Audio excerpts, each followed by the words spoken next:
The sovereign principality possessed an armada capable of glassing continents and plunging entire solar systems into eternal winter.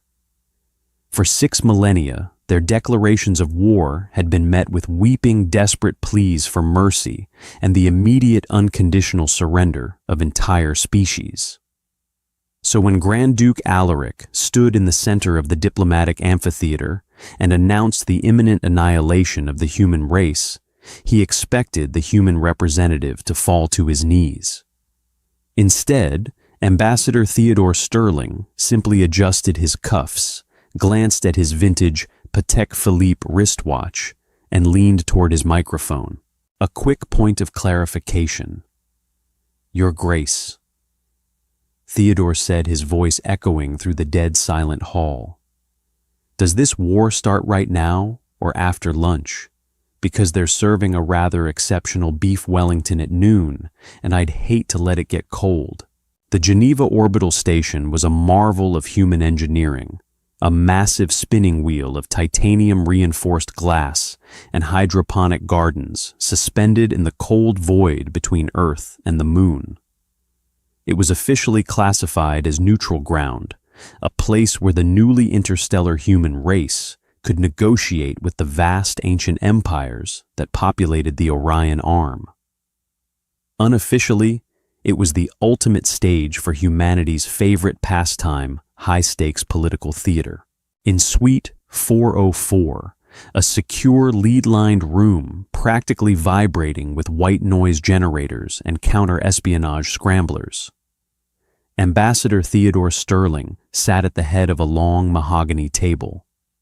He did not look like a man whose species was staring down the barrel of extinction. He looked like a senior partner at a white shoe law firm facing a mildly annoying merger dispute. He was 55, his hair a distinguished salt and pepper, his bespoke charcoal suit immaculately tailored. Beside him stood Eleanor Harding, his chief of staff. Eleanor was a razor-sharp political operative who had cut her teeth navigating the vicious corporate wars of the late 21st century. She held a glowing datapad, her eyes scanning the scrolling text. "The sovereign delegation has locked down the main concourse," Eleanor reported, her tone strictly business. "Grand Duke Alaric has brought his full retinue. 30 Praetorian guards, 12 scribes, and a psychological operations team, masquerading as cultural attachés. They are projecting absolute confidence." Theodore took a sip of his black coffee. "Of course they are. They have 10,000 dreadnoughts and a recorded history of burning defiant planets to ash." "What's the word from Gallagher?" Eleanor tapped her screen, bringing up an encrypted communication channel. The holographic projector in the center of the table flickered to life, rendering the austere face of Richard Gallagher, the CEO of General Dynamics Exo Division. Behind Gallagher, the faint glow of orbital foundries suggested he was broadcasting directly from the shipyards over Mars. Ambassador Gallagher said, his voice clipped and efficient. "We are tracking the sovereign fleet movements. As predicted, they've massed their primary battle groups near the Alpha Centauri jump gate. They think they're hiding in the sensor shadows of the gas giant, but our deep space telemetry arrays picked up their thermal bloom 3 days ago." "Are the assets in place?" Richard Theodore asked, leaning forward slightly. Gallagher offered a rare, thin smile. "Assets are green, Theodore. BlackRock Orbital and J.P. Morgan Stellar finalized the funding for the contingency last night. The market algorithms have already factored in a brief interstellar conflict.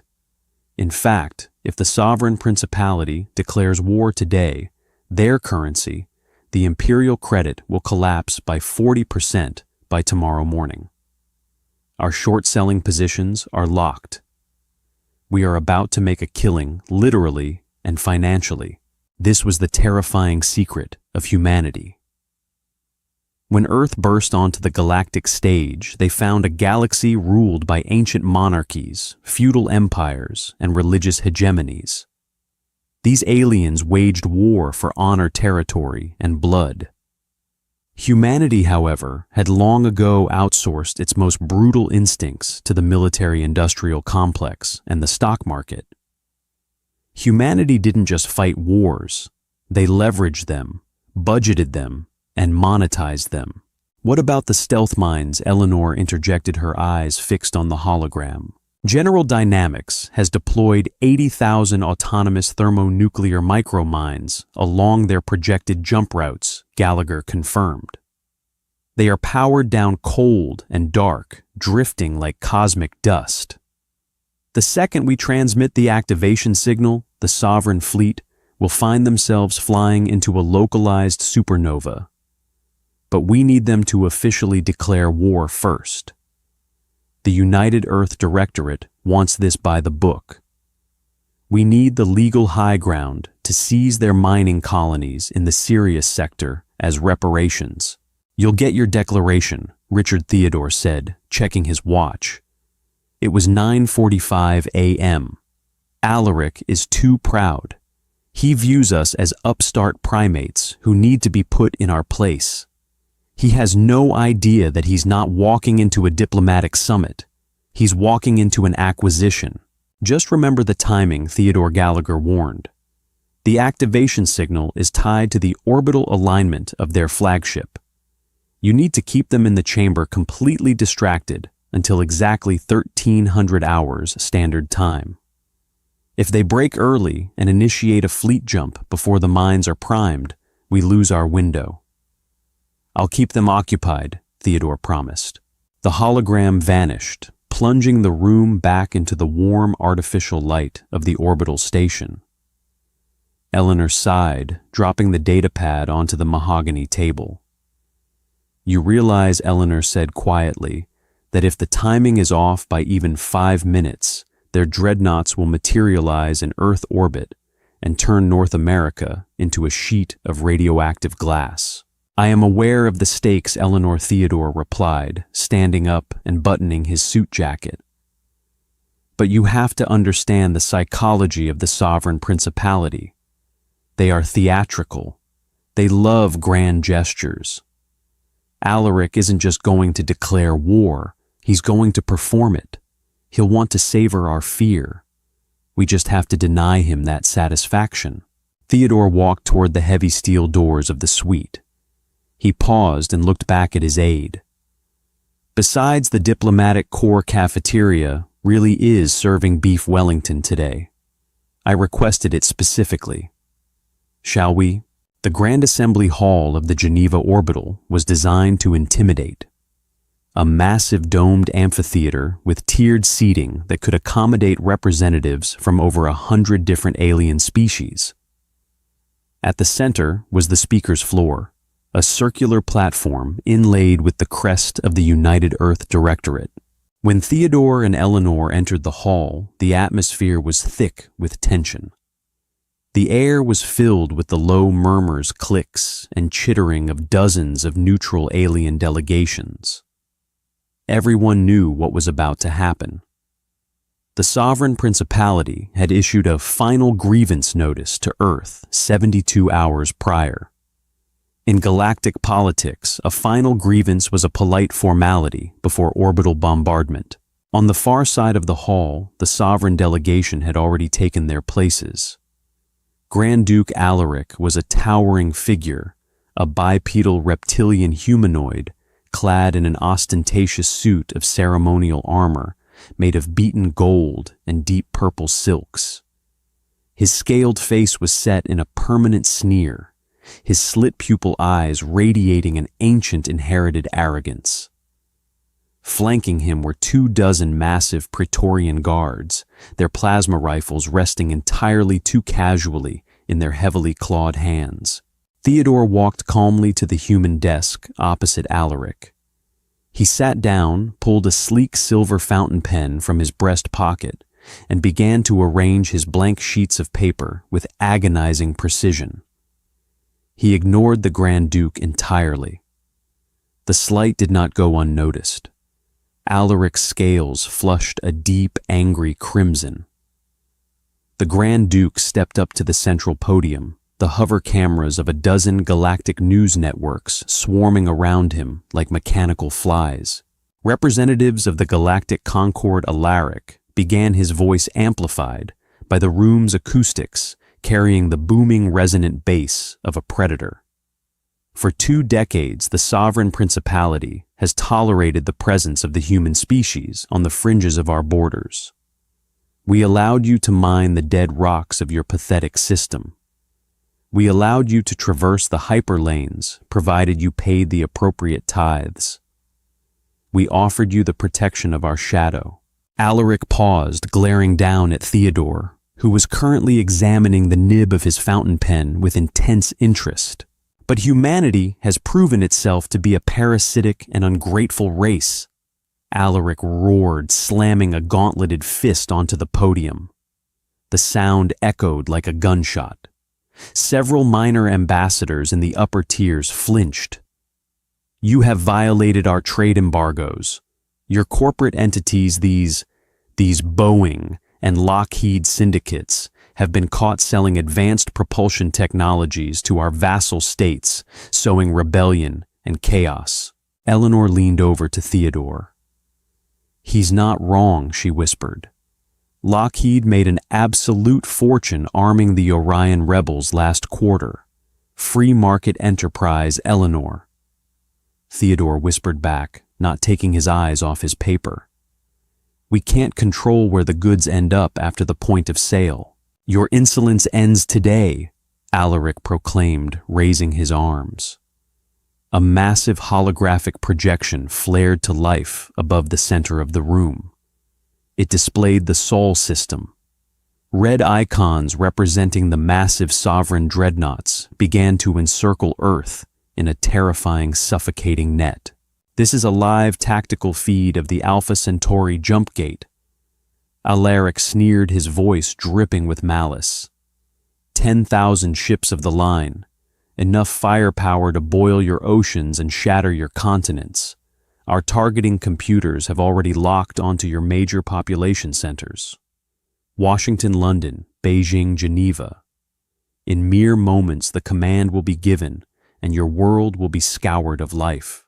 The entire assembly hall held its breath. The silence was absolute, a heavy, suffocating blanket of impending doom.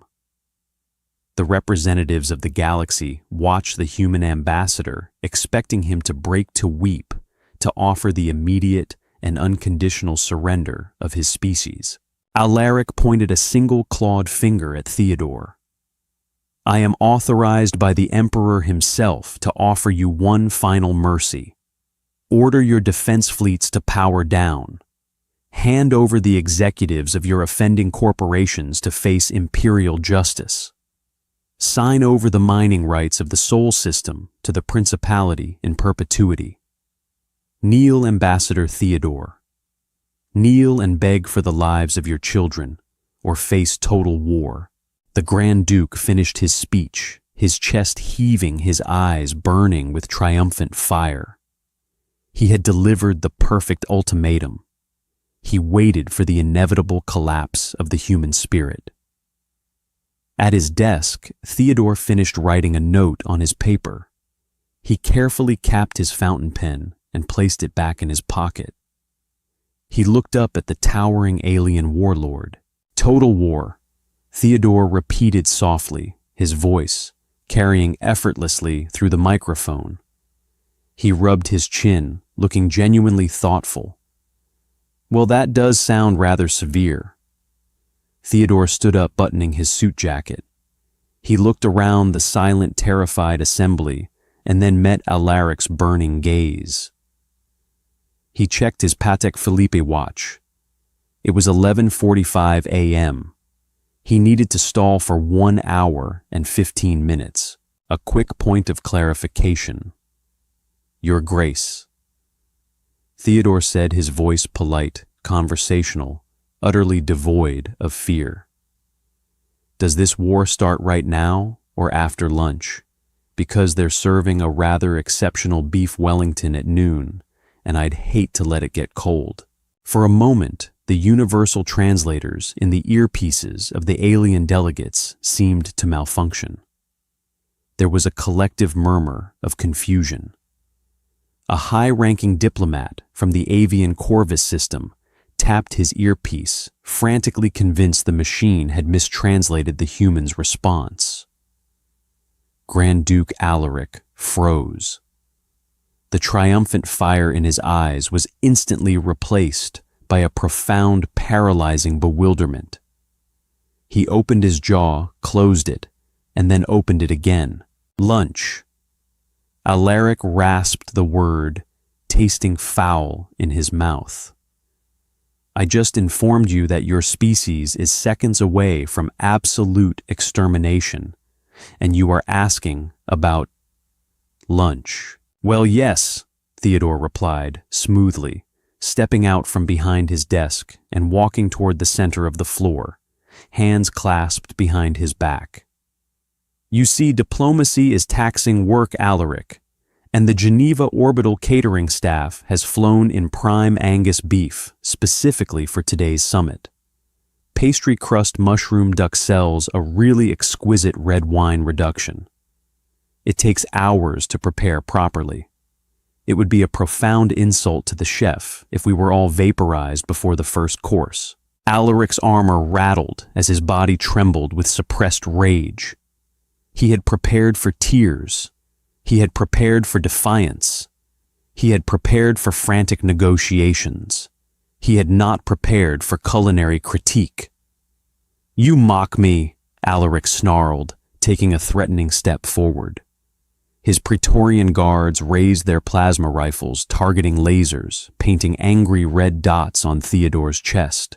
I assure you, I am deadly serious, Theodore said, not even flinching at the lasers. He casually examined his fingernails. You have issued an ultimatum. Excellent. Very dramatic. The holograms were a nice touch, really. But there are protocols to these things. United Earth Directorate bureaucratic guidelines mandate a 72-hour review period for any formal declaration of interstellar war. I do not care about your pathetic bureaucracy. Alaric roared his voice, shaking the glass observation windows. My fleet is fueled. The slipspace drives are spinning up. With a single word, I can end your civilization. But you haven't said the word yet, have you? Theodore countered his voice, suddenly dropping its conversational tone, hardening into something cold and sharp. He stepped right up to the edge of the podium, craning his neck to look the towering alien in the eye. You're waiting, Theodore said softly. You're waiting because the Emperor wants to see me break on live galactic feed. You're waiting because your economy is heavily dependent on the resources you intend to extort from us today. If you just glass Earth, you get nothing but radioactive ash, and your imperial treasury cannot afford another expensive, protracted pacification campaign. Alaric's eyes widened a fraction of an inch. Theodore had hit a nerve. So Theodore continued stepping back and gesturing expansively to the room. We are at a stalemate. You want me to surrender so you don't have to spend the fuel and munitions. I am telling you that I will not surrender before I have had my lunch. Therefore, I propose a short recess. We reconvene here at 13:30 hours. At that time, you can officially declare your war, and we can proceed with the violence. The audacity was staggering. Up in the viewing gallery, the galactic news reporters were whispering frantically into their microphones, broadcasting the bizarre standoff to trillions of viewers across the Orion Arm. Alaric stared at Theodore, trying to read the human's face. Was this madness? Was it a desperate bluff? Or was there something else entirely going on? You think this is a game? Alaric hissed, leaning down. You think you can buy time for your pathetic defense fleets to assemble? My dreadnoughts will crush them in seconds. I'm not buying time for a fleet, Alaric. Theodore smiled, a chilling corporate smile that didn't reach his eyes. I just really like beef Wellington. Alaric sneered, standing back up to his full height. He looked at the human with absolute contempt. Very well. If the condemned wishes for a final meal, the principality is generous enough to grant it. 1 hour, ambassador. Enjoy your meat and pastry, because at 1300 hours standard time, the soul system will burn. Excellent, Theodore nodded briskly. I'll see you at 1330. I said 1300 hours, Alaric snapped. I eat slowly, Theodore replied, without missing a beat, turning his back on the most dangerous warlord in the sector and walking back to his desk.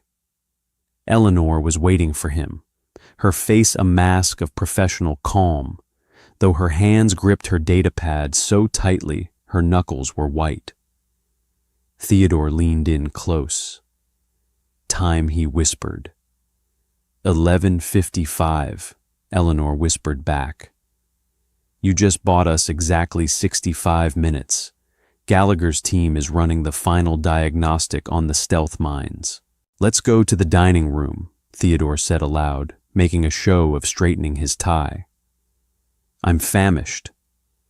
The human delegation filed out of the assembly hall, leaving the rest of the galaxy in stunned silence.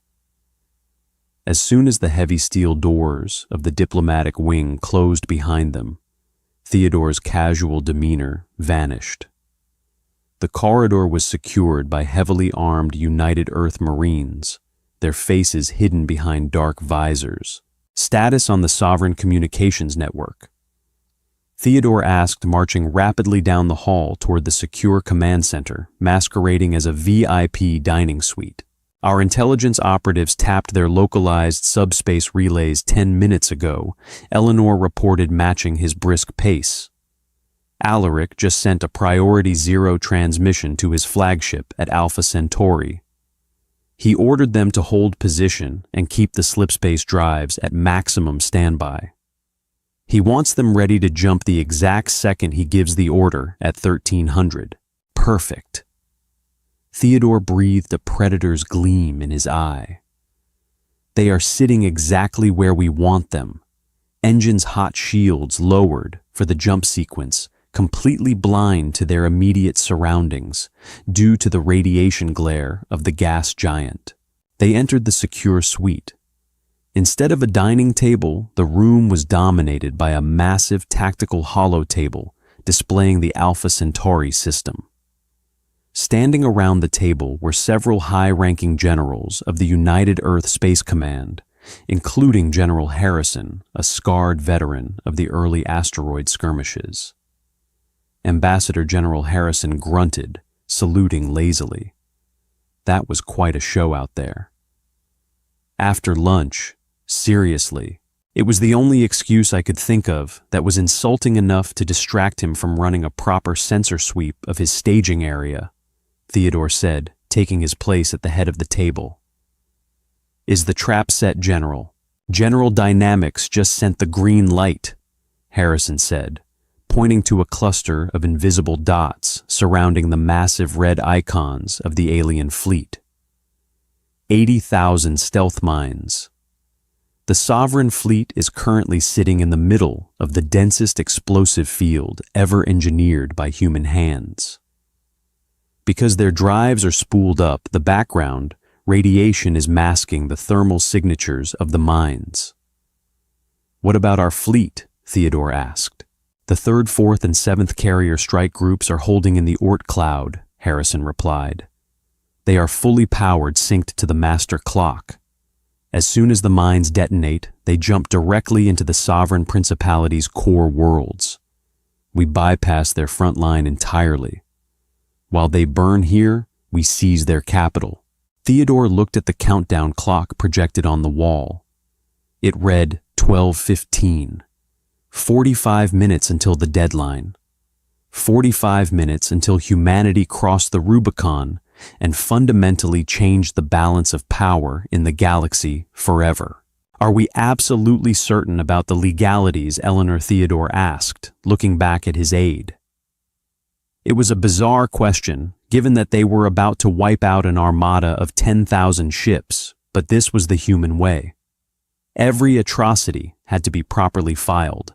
Under Section 4, Paragraph B of the Galactic Concordat, a preemptive strike is legally classified as self-defense if a hostile power has publicly declared intent to destroy a sovereign world and has maneuvered strategic assets to execute that threat, Eleanor recited flawlessly. Alaric's little holographic presentation in the assembly hall, coupled with his verbal threat to scour Earth of life, constitutes a formal and legally binding declaration of hostile intent. We are perfectly within our rights to defend ourselves with extreme prejudice. And the financial aspect? Theodore asked. Eleanor smiled a sharp, dangerous expression. Wall Street is moving.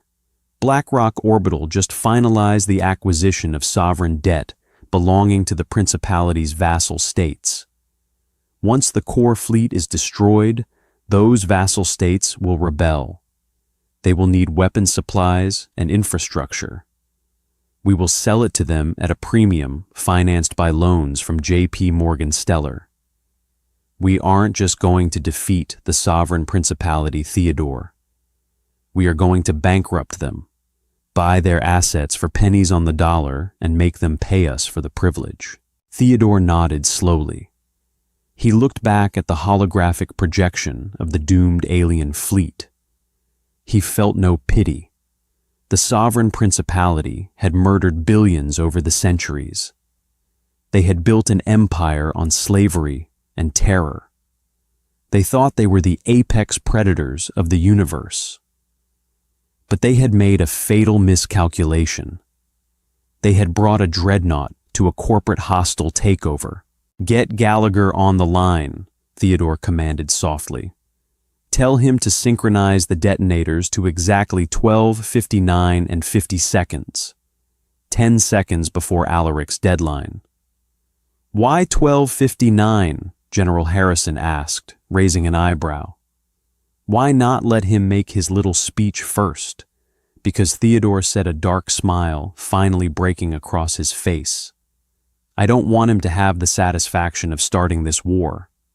And more importantly, I really am getting hungry." The countdown clock ticked away. In the Grand Assembly Hall, Grand Duke Alaric paced furiously, waiting for the hour to pass, oblivious to the fact that his empire was not about to be conquered by warriors, but liquidated by accountants. The trap was sprung. The clock was ticking. And humanity was about to have a very bloody, very profitable lunch. At 12:50 p.m., the heavy blast-resistant doors of the Grand Assembly Hall hissed open. The collective gaze of 100 terrified extraterrestrial species snapped toward the entrance. Ambassador Theodore Sterling strolled back into the amphitheater. He was not accompanied by heavily armored Marines or frantic military aides.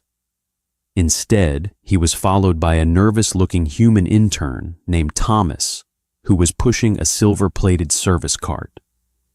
Upon the cart rested a pristine white porcelain plate, a crystal glass, a bottle of 2082 Chateau Margaux, and a perfectly crusted slab of beef Wellington, resting in a pool of dark, rich demi-glace.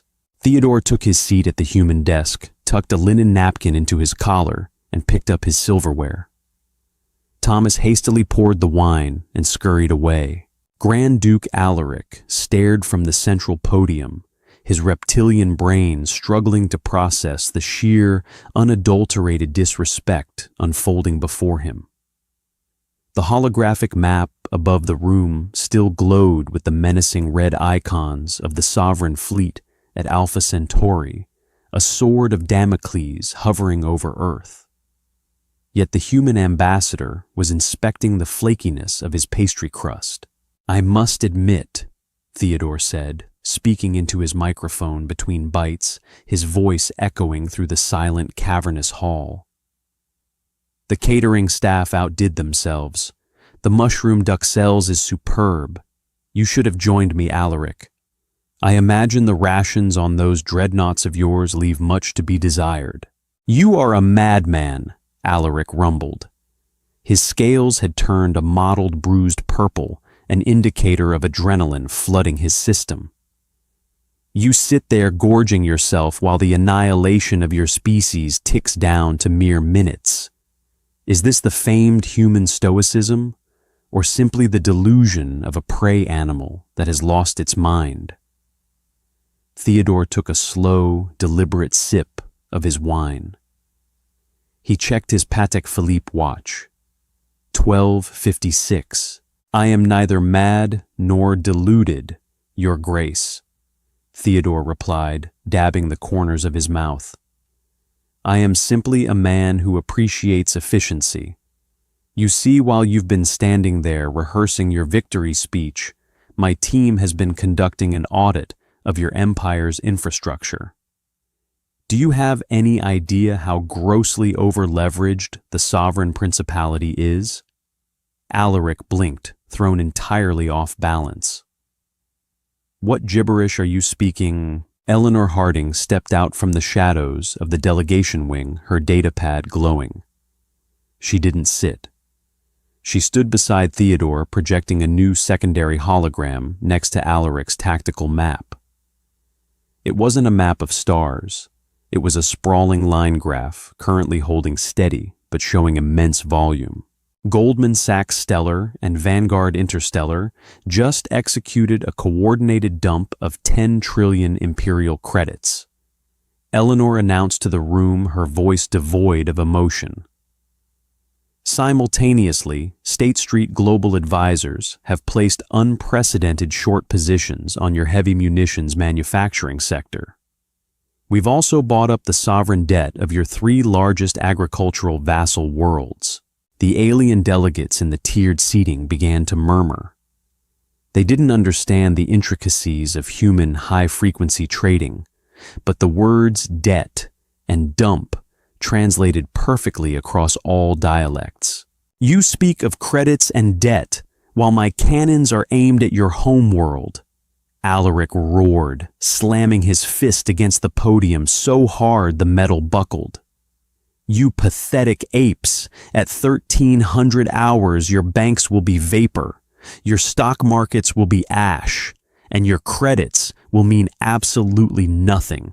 That's the beauty of decentralized orbital servers, Alaric. Theodore smiled. Our financial institutions don't reside on Earth anymore. They exist in the cloud, and they are legally bound to outlive us, but we won't need them to. The clock hit 12:58. Tell me, Grand Duke. Theodore asked, his tone suddenly dropping its theatrical lightness. He leaned forward, resting his elbows on the mahogany desk. When you ordered your fleet to hold at Alpha Centauri and spool their slipspace drives for a synchronized jump, did you run a wide-spectrum thermal sweep of the surrounding debris field? Alaric's eyes narrowed.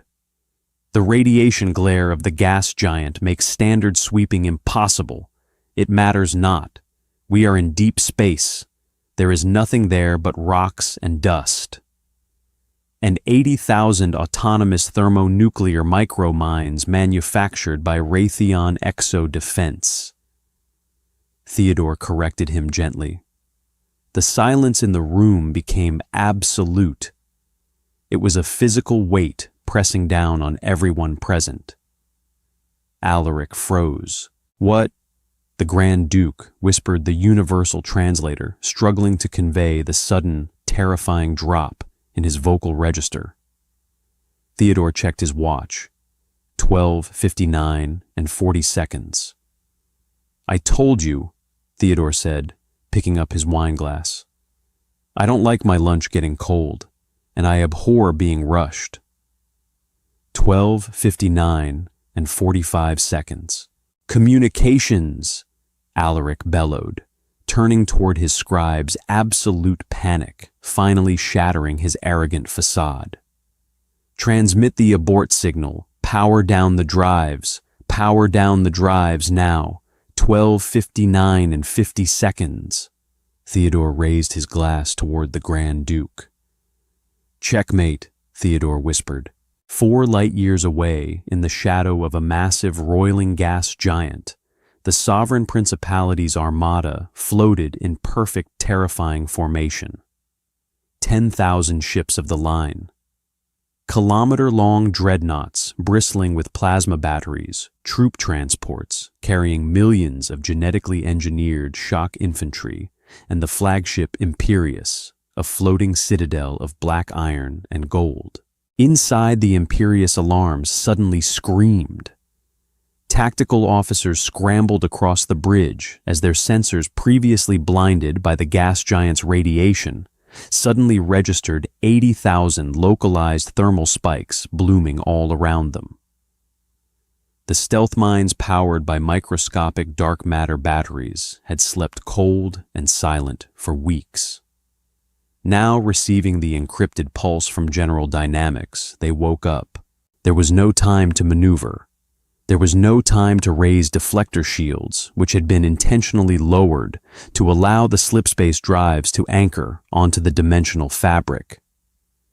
The detonation was not a fiery explosion. There is no fire in a vacuum. It was a synchronized, blinding flash of pure, unleashed atomic fury. 80,000 thermonuclear detonations triggered simultaneously. In a standard combat scenario, dreadnought armor could withstand nuclear yields. But humanity had not relied on the explosive force alone. They had relied on physics. The mines were positioned precisely at the weak points of the fleet's slipspace field generators. When the nukes hit, the concussive energy and EMP shock waves ripped through the unshielded drives. A slipspace drive operates by containing a miniature artificial singularity. When those containments shattered, the physics of the universe asserted themselves violently. 10,000 artificial singularities collapsed at once.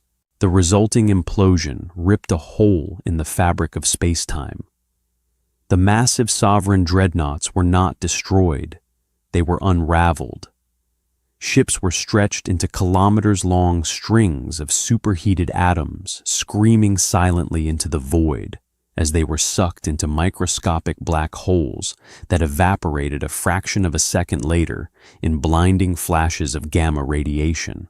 In the span of 4 seconds, the greatest armada the Orion Arm had ever seen was reduced to a swirling cloud of ionized dust and subatomic debris.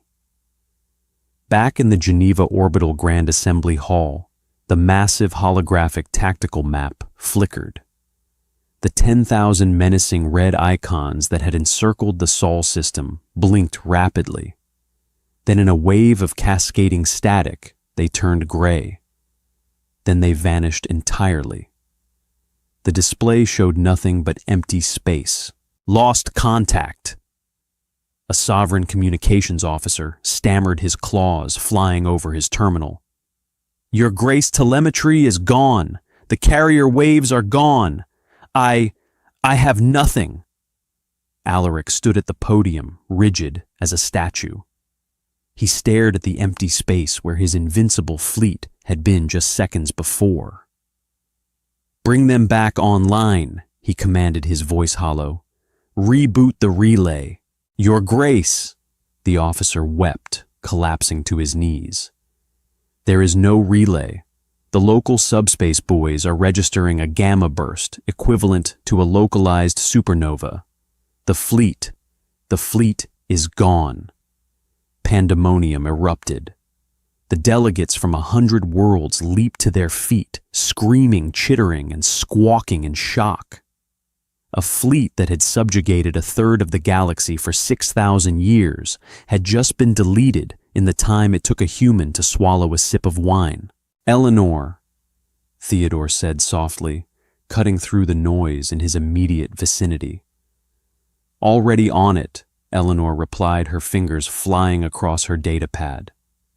She switched the central holographic projector from the tactical map to the galactic exchange ticker. The visual was devastating. The imperial credit, the reserve currency of the sovereign principality, was in freefall.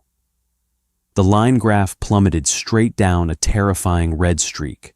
The market algorithms detected the destruction of their military assets via subspace flash trading networks.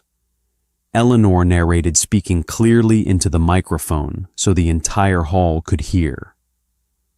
Without a military to enforce their colonial tithes, the principality's credit rating has just been downgraded to junk status. Margin calls are triggering across every banking sector in the Orion Arm. Alaric slowly turned his head to look at Theodore. The Grand Duke looked as though he had aged 1,000 years in a single minute. The arrogance was gone, replaced by a profound existential terror. "You," Alaric choked out, "you murdered millions of my people. You destroyed my fleet. I engaged in aggressive corporate defense." Theodore corrected him smoothly, setting down his napkin. "You threatened our assets. We liquidated yours. And now, Grand Duke, we are going to discuss the terms of your restructuring." The doors to the assembly hall blew open, but this time it was not an intern with a lunch cart. 4 United Earth Directorate Marines poured into the room, their magnetic boots clanking heavily on the floor. They wore heavy power armor, their faces obscured by black visors, carrying compact rail rifles that hummed with lethal potential. They immediately formed a perimeter around the human desk, though their weapons remained casually pointed at the floor. It was a display of absolute control. General Harrison walked in behind them, a datapad tucked under his arm. He marched straight up to Theodore and offered a crisp salute. "Ambassador, Operation Bear Market was a total success. General Dynamics confirms a 99.8% asset destruction rate at Alpha Centauri. Our carrier groups have executed their slipspace jumps from the Oort cloud." Alaric flinched. "Your carrier groups jumping where?" Theodore tapped his desk. The holographic projector changed again. This time it displayed a live feed of Sovereign Prime, the glittering jewel of the Principality's empire, a planet covered entirely in gilded palaces and sprawling bureaucratic spires. Suddenly, the skies above Sovereign Prime began to warp. Massive slipspace ruptures tore open the atmosphere. Dozens of human supercarriers, angular and brutalist, constructed of dark gray steel and bristling with railgun batteries, materialized in low orbit. They blotted out the sun. "What is this?" Alaric screamed, spit flying from his fanged mouth. "You attack our capital. Our defensive platforms will rip you to shreds." "Actually, Your Grace," Eleanor said, consulting her screen. "Your defensive platforms are powered down. We bought the corporate contract for the grid's maintenance software last week through a shell company. We just pushed a localized software update that triggered a hard reboot. They'll be offline for the next 48 hours. Alaric stumbled backward, grabbing the podium to keep from collapsing. He was entirely beaten. His military was space dust. His economy was bankrupt. His homeworld was occupied. And the architect of his destruction was sitting 30 feet away, calmly finishing a piece of beef. Theodore stood up. He buttoned his suit jacket, took the datapad from General Harrison, and walked out from behind his desk. The room was deathly quiet as he approached the central podium where the broken alien warlord stood. Theodore slid the datapad across the podium to Alaric. "This is not a treaty, Grand Duke." Theodore said, his voice cold, devoid of the earlier mockery. It was the voice of a man who owned the room, the station, and now a sizable chunk of the galaxy. "We do not do treaties with entities that threaten our children. This is a binding contract of acquisition." Alaric looked down at the glowing screen. He couldn't read English, but his cybernetic translator fed the brutal legalese directly into his brain. Article 1. Theodore recited from memory. The sovereign principality officially dissolves its military command structure. All remaining defensive assets are hereby integrated into the United Earth Space Command. Alaric shook his head in disbelief. You demand our submission. I demand your collateral, Theodore corrected. Article 2.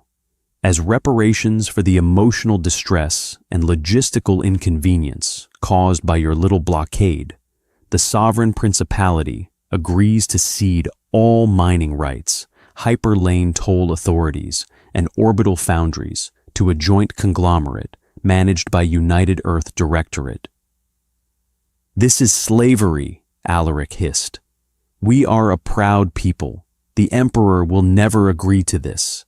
He will order our populations to fight you in the streets. The Emperor won't do anything of the sort, Theodore replied, his eyes narrowing. Because as of 2 minutes ago, the Emperor's personal royal treasury, which was heavily invested in the munitions sector, has been wiped out. He is completely destitute. However, if he signs this document, the United Earth Directorate is prepared to offer him a very generous severance package. A comfortable retirement on a Class M resort moon, complete with a modest stipend. Provided, of course, he signs a non-compete clause. Theodore leaned in closer to the Grand Duke. Your empire is dead, Alaric. Not because we shot it, but because we bought it. We leveraged your arrogance, shorted your currency, and foreclosed on your military. You can either sign the document and accept the buyout, or we will initiate aggressive liquidation. And I promise you General Harrison's Marines are far less polite than my accountants. The assembly hall remained in stunned silence. The representatives of 100 worlds watched as the galaxy's most terrifying conqueror was reduced to a bankrupt middle manager facing termination. Alaric looked at the human ambassador. He saw no honor. He saw no martial glory. He saw only the cold, unyielding machinery of human commerce and strategy, a force far more destructive than any plasma battery. With a trembling, clawed hand, Grand Duke Alaric pressed his biometric signature to the human datapad. Excellent, Theodore said briskly, taking the datapad back. He turned to the bewildered alien delegates in the gallery. Ladies, gentlemen, and esteemed entities, the sovereign principality is now under new management. Earth looks forward to establishing highly profitable trade relations with all of your respective systems. Have a wonderful afternoon. Theodore turned back toward his desk. He picked up his crystal glass, finished the last of his wine, and looked at Thomas the intern. Thomas, clear the plates, please, Theodore said, adjusting his cuffs. I have a board meeting at 1400, and we have an entire empire to inventory. The royal palace on Sovereign Prime was a monument to 6 millennia of uninterrupted conquest. Its spires were carved from the bones of extinct leviathans, and its grand halls were lined with the banners of 1,000 subjugated worlds. For centuries, the throne room had been the center of the universe, a place where alien kings and planetary governors crawled on their bellies to beg for the Emperor's mercy. On the Tuesday following the Alpha Centauri liquidation, the throne room was occupied by 45 accountants from Deloitte Interstellar and KPMG Galactic. Emperor Malachor, a terrifying reptilian behemoth whose scales were encrusted with ceremonial diamonds, sat rigidly upon the obsidian throne. His royal guard had been disarmed, replaced by heavily augmented private security contractors from Academia Interstellar, who stood in silent overwatch with rail carbines resting against their armored chests. The Emperor's court, usually filled with sycophants and warlords, was now crowded with human junior analysts, setting up holographic spreadsheets over the ancient marble floors. Graham Pierce, a senior partner and forensic auditor for Deloitte, walked up the steps of the dais. He did not bow. He did not avert his eyes. He carried a tablet computer and wore a perfectly tailored navy blue suit that looked entirely out of place against the Gothic barbarism of the palace. "Emperor Malachor," Graham said, swiping a finger across his screen. "I am going to need the decryption keys for the Royal Treasury's offshore dark matter accounts. We've found a discrepancy in the quarterly tithes from the Sirius sector, and Palantir's predictive algorithms suggest you've been funneling planetary defense budgets into a private slush fund." Malachor's eyes burned with a hatred so profound it seemed to lower the temperature in the room. "You dare speak to the Lord of the Stars in this manner? Your ambassador signed a buyout. He did not claim my soul." "Actually, sir, under Section 12, Clause 4 of the Acquisition Treaty, all sovereign and personal assets of the royal family are subject to a comprehensive audit to ensure adequate collateralization of your newly assumed debt." Graham corrected his voice entirely devoid of inflection. "And we are finding a massive amount of unrecorded liabilities."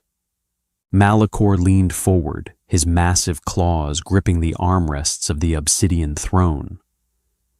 "You humans think you have won because you destroyed one fleet.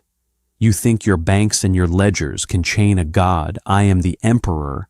I have ruled this sector since your species was banging rocks together in the mud." "Be that as it may," Graham sighed, clearly annoyed by the dramatic outburst. "Your credit score is currently hovering in the subprime range, and we really need to finalize this inventory." "Inventory this," Malachor hissed. The Emperor reached beneath the hidden console of his throne and slammed a palm onto a biometric scanner. A heavy mechanical grinding echoed beneath the palace floor. Deep within the crust of Sovereign Prime, ancient tectonic vault doors began to slide open. Malachor smiled, a terrifying display of razor-sharp teeth. "Did you truly believe Grand Duke Alaric commanded the entirety of our strength? At the core of this planet lies the Omega Contingency, a fleet of autonomous planet-cracking dreadnoughts powered by singularity engines. They have no crews. They have no slipspace signatures to detect. They are slaved directly to my biometric pulse. I have just awakened them. In 3 minutes, they will breach the crust launch into orbit and reduce your corporate blockade to ash. Then they will jump to Earth." The alien courtiers in the room gasped hope, suddenly reigniting in their eyes. The Emperor had outsmarted the humans. The ancient power of the principality was not dead. Graham Pierce did not flinch. He didn't even look up from his tablet. He simply tapped his earpiece. "Samantha, the client just triggered the Omega Vault. High above the planet, aboard a Halliburton orbital command carrier, Samantha Reed, the ruthless executive director of planetary restructuring, leaned over a tactical display. "Confirmed, Graham. We're tracking the seismic activity. Vault doors are open." "Can we proceed with the repossession?" Graham asked. "Executing now," Samantha replied. Down in the throne room, the deep mechanical rumbling suddenly stopped. The planet stopped shaking. The terrifying hum of singularity engines powering up abruptly died out, replaced by absolute deafening silence. Malachor frowned, slamming his hand against the biometric scanner again and again. "Launch, I command you to launch." "It's not going to work, Malachor," Graham said, stepping closer to the throne. "You see, when we audited your central banking infrastructure, we discovered that you used the Omega Contingency Fleet as collateral for a massive high-risk loan 3 decades ago to finance your war against the avian hegemony." a loan structured through a shadow bank in the neutral zone. Malachor froze, his blood running cold. How could you possibly know about the Iron Bank of Kale? Because Citadel Securities bought the Iron Bank of Kale last Thursday. Graham stated, a faint predatory smile finally touching his lips. We own the debt, and since you just formally defaulted on your empire by signing Theodore's treaty, the bank foreclosed on the collateral. Palantir's cyber warfare division uploaded a proprietary ransomware worm into the Omega Fleet's mainframe about 20 minutes ago. Those planet crackers belong to United Earth now. In fact, General Dynamics is already negotiating a contract to strip them down for scrap metal. The Emperor stared at the human accountant, the sheer scale of the violation breaking something deep within his ancient imperial mind. The humans hadn't just defeated his military, they had weaponized his own economy against him. You are demons, Malachor whispered, slumping back into the obsidian throne. We are fiduciaries, Emperor, Graham corrected, tapping his screen one last time. Now, about those decryption keys. If you refuse to hand them over, I am legally authorized to have academic contractors repossess the diamonds off your scales to cover the interest on the missed payments. Shall we proceed? While the central government of the sovereign principality was dismantled by corporate lawyers, the fringes of the empire refused to go quietly into the night. Deep in the radioactive shroud of the Tartarus Nebula, an astropolitical anomaly that scrambled standard sensor arrays, High Admiral Kalen had spent the last 2 months gathering the remnants of the Imperial Armada. Kalen was a zealot, a military purist who viewed the Emperor's surrender as the ultimate heresy. He had rallied 300 surviving cruisers, 50 heavy destroyers, and a massive orbital shipyard that had been towed into the nebula to escape the human audit. This was the Resistance. It was a fleet fueled by vengeance, heavily armed and totally invisible to human tracking networks. Or so Kalen believed. Aboard his flagship, the Vengeance Kalen paced the bridge. Status of the localized jump drives, he barked. Spun to maximum, High Admiral, his navigation officer replied. We have enough dark matter fuel for one massive synchronized jump. We can bypass the human orbital blockades entirely and materialize directly in the upper atmosphere of Earth. They will burn before they can even access their pathetic stock markets. Kalen nodded, a grim satisfaction settling over him. Open a Priority Zero subspace channel, unencrypted. Direct it to the United Earth Directorate headquarters on the Geneva orbital. Let the human ambassador look upon his doom before it arrives. The bridge screens flickered, tearing through the static of the nebula until the image stabilized. Ambassador Theodore Sterling appeared on the massive main viewer. He was not in a war room. He was standing on a lush, meticulously manicured green lawn, wearing a white polo shirt and a visor. He was holding a golf club, and the backdrop revealed he was in one of the Geneva Orbital's luxury biodome country clubs. Hello, Theodore asked, squinting slightly. Who is this? The connection is terrible. Thomas, tell the IT department that the subspace router in the clubhouse is acting up again. I am High Admiral Kalen, the last true sword of the sovereign principality. Kalen roared, insulted by the casual domesticity of his sworn enemy. I speak to you from the shadows, human. You thought you conquered us with your paper treaties and your cowards' ledgers. But the true fire of the Empire still burns. Theodore rested his golf club on his shoulder, his expression instantly sobering. Ah, Kalen. Yes, Palantir flagged you as a high-risk flight asset. I was wondering when you were going to call. How is the weather in the Tartarus Nebula. Kalen recoiled as if struck. How do you know my location?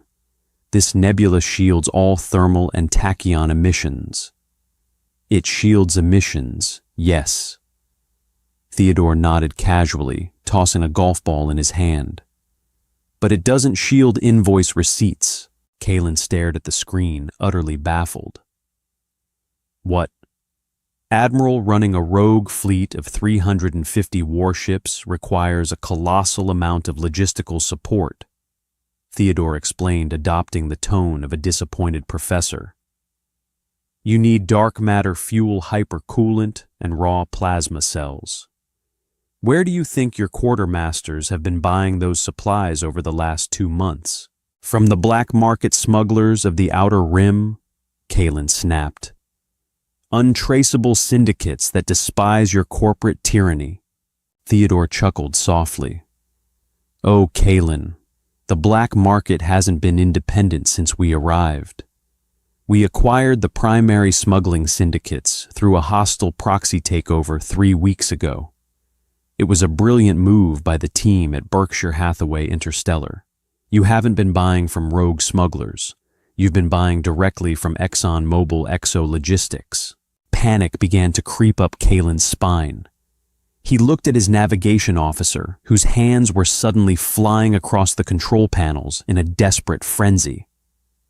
Hi, Admiral, the officer shouted, his voice cracking with terror. The fuel reserves, the dark matter manifolds are locking down. The hypercoolant valves are sealing shut. On the screen, Theodore leaned closer to the camera. Did you really think we would sell you weapons-grade fuel without installing a backdoor DRM code? You violated the terms of service agreement, Kalen.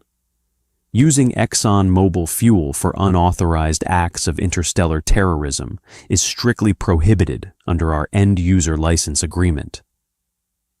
Override the system, Kalen screamed at his crew, drawing his plasma pistol. Manually bypass the valves. We can't, the officer wept. The ship's entire operating system just updated. It's demanding a biometric authentication from a registered United Earth corporate officer. It's called a dead switch, Kalen, Theodore said coldly. And unfortunately, since your fleet is currently stranded in a highly radioactive nebula without functional coolant systems, your plasma cores are going to reach critical mass in exactly 4 minutes. Kalen dropped his pistol, the reality of his situation crushing the last remnants of his imperial pride. They hadn't fought a battle. They hadn't even fired a shot. They had simply been outcontracted. However, Theodore continued checking his Patek Philippe watch. As a gesture of goodwill, the United Earth Directorate is willing to offer you an emergency bailout. We will transmit the DRM unlock codes and vent your cores if you agree to unconditionally surrender the entire fleet to the salvage subsidiary of General Dynamics. You will be stripped of your rank. Your men will become indentured contractors for our asteroid mining operations, and your ships will be melted down to build our new freighters. You ask me to sell my honor? Kalen whispered, staring at the polished white shoes of the human ambassador on the screen. I'm not asking you to sell it, Theodore corrected. I'm telling you that it has already been liquidated. You have 3 minutes, Admiral. Make a choice. Burn in the dark or clock in for your shift. The High Admiral looked out the viewport at his magnificent crippled armada. He looked at the terrified faces of his bridge crew. The Empire was truly dead. There were no warriors left in the galaxy, only employees. We surrender, Kalen choked out. Excellent, Theodore smiled warmly, returning to his cheerful country club demeanor. I'll have Thomas fax over the employment contracts. Welcome to the company, Kalen. The screen went black. Theodore handed his club to his intern. Good work, Thomas. Set up the next tee. I think I'm finally fixing my slice." 6 months after the fall of the sovereign principality, the political landscape of the Orion Arm had been completely redrawn. The brutal feudal warlords who had once terrorized the stars were gone, replaced by a sprawling, ruthlessly efficient bureaucracy. The United Earth Directorate had achieved what no alien empire ever could: total galactic peace. They achieved it not through the threat of violence, but through the terrifying reality of absolute economic dependency. In the newly renovated Grand Assembly Hall of the Geneva Orbital Station, Ambassador Theodore Sterling stood before a packed audience. The delegates from 100 alien species were present, but they no longer wore ceremonial armor or carried energy weapons. They wore subdued diplomatic robes, and many of them clutched glowing data pads filled with stock tickers and quarterly projections. Behind Theodore, the massive holographic display did not show fleet movements or tactical battle lines. It displayed a massive glowing pie chart breaking down the gross domestic product of the entire galactic quadrant. Distinguished delegates, shareholders, and newly acquired subsidiaries. Theodore began, his voice smooth and commanding. "I want to thank you all for attending the first annual general meeting of the United Earth Galactic Trade Coalition." A quiet, nervous murmur rippled through the amphitheater. The alien representatives watched Theodore with a mixture of awe and absolute terror. They knew the stories. They knew what happened to the sovereign principality. They knew about the hostile takeovers, the stealth mines, the foreclosed armadas. "We have had a remarkably profitable fiscal year." Theodore continued, clicking a remote in his hand. The hologram shifted to show towering graphs of exponential growth. "Through aggressive restructuring, we have stabilized the former sovereign territories. Our infrastructure partner, Halliburton Galactic, has rebuilt their ruined supply chains. Vanguard Interstellar has successfully integrated their agrarian worlds into a centralized, efficient commodities market. An avian ambassador from the Corvus system tentatively raised a feathered wing. Ambassador Sterling, if I may proceed, Ambassador Xylos." Theodore nodded gracefully. "The Corvus Assembly wishes to know the status of our border dispute with the Orion separatists." Xylos said, his voice trembling slightly. "For 20 years they have raided our hyperlanes. We formally requested United Earth military intervention 3 weeks ago." Theodore smiled, a gentle, predatory curve of his lips. "Ah, yes, the Orion separatists. I am pleased to inform you that military intervention will not be necessary." Xylos blinked. "But they are massing a pirate fleet." "They were massing a pirate fleet," Theodore corrected. "However, yesterday morning, J.P. Morgan Stellar aggressively shorted the Orion separatists' primary currency on the Galactic Exchange, while simultaneously buying up all the orbital debt surrounding their pirate havens.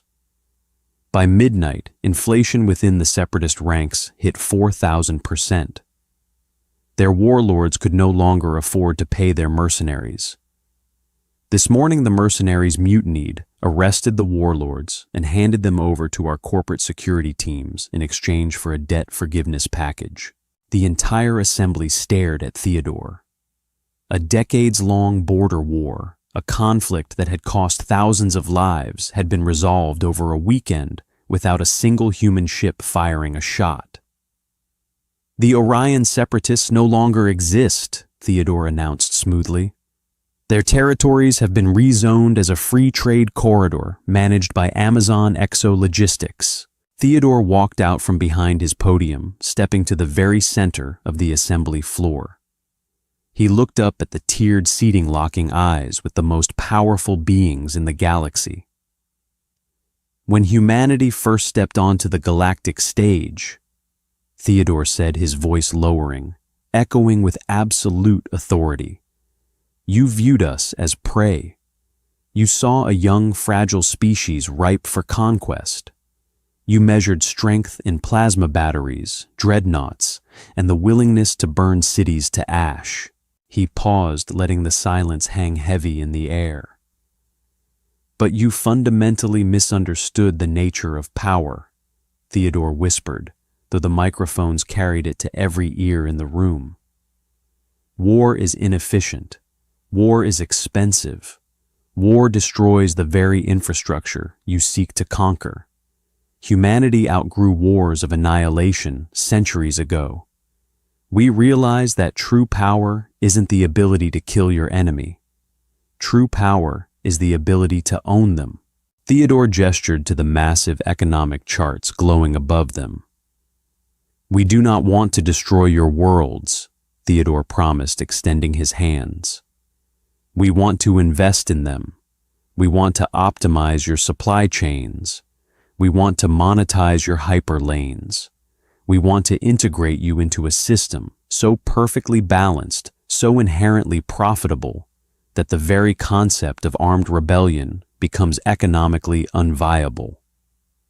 Theodore looked back at his Patek Philippe watch. In closing, Theodore said, adjusting his suit jacket, the United Earth Directorate is officially offering an initial public offering for the entire Orion Arm. Every species in this room is invited to buy shares in the new Galactic Syndicate. Those who invest will find themselves enriched beyond their wildest dreams. He paused, his eyes turning cold, flinty, and terrifying. And those who choose to opt out, Theodore finished softly, will find their currencies devalued, their trade routes embargoed, and their planetary defense budgets audited by Deloitte. The choice is yours. The market is officially open. Theodore Sterling turned and walked out of the assembly hall. He didn't look back to see the reaction. He didn't need to. He knew exactly what they would do. They wouldn't fight. They wouldn't rebel. They would buy. Because in the end, the galaxy didn't belong to the strongest or the bravest or the most technologically advanced. The galaxy belonged to the accountants, and humanity's books were balanced to the very last credit. And that is how humanity conquered the stars, not with fire and fury, but with audits, acquisitions, and the ruthless efficiency of the free market. The universe learned the hard way that while alien empires might know how to wage war, humans know how to balance a ledger. If you loved this story of corporate warfare, high-stakes diplomacy, and humanity showing the galaxy who really runs the board, make sure to smash that like button, share this video with your fellow HFY and sci-fi fans who love a good twist, and don't forget to subscribe and hit the